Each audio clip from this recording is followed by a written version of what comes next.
I'm John Pruitt, and my moment was on July 4th, 1964. I was 22 years old.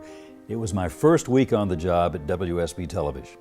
I had gotten a job there as a flunky. I was doing every errand imaginable, had no idea what television journalism or even journalism was really about, but here I was at WSB having gotten this job. And after the first week on the job, I was asked to go with a veteran reporter to cover a rally of segregationists.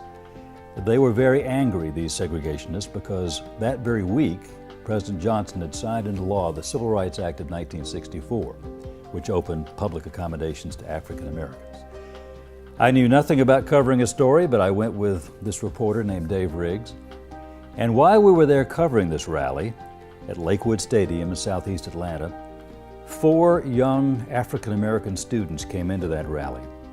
Well, the blood was up, and some of these people attacked these young protesters and began beating them, not just with their fists, but also with metal folding chairs. It was a horrible scene of violence. I'd never seen anything like this. My friend Dave had a camera on a tripod, so he couldn't break away. So he handed me a handheld silent camera and said, "John, I know you've never shot film in your life, but this is the button you push. See what you can do." I approached this scene of violence and was able to get some images miraculously. And I saw what I thought were 4 young people being murdered. Well, they weren't. They were rescued by police, injured, but they were alive.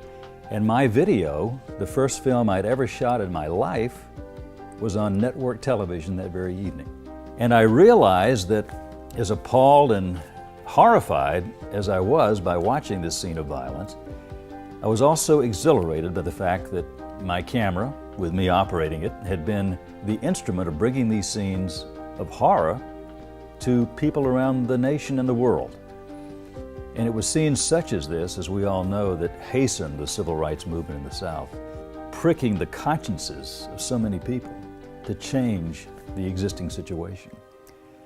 So at the end of that day, I knew I had found a career I could love, and I've never looked back.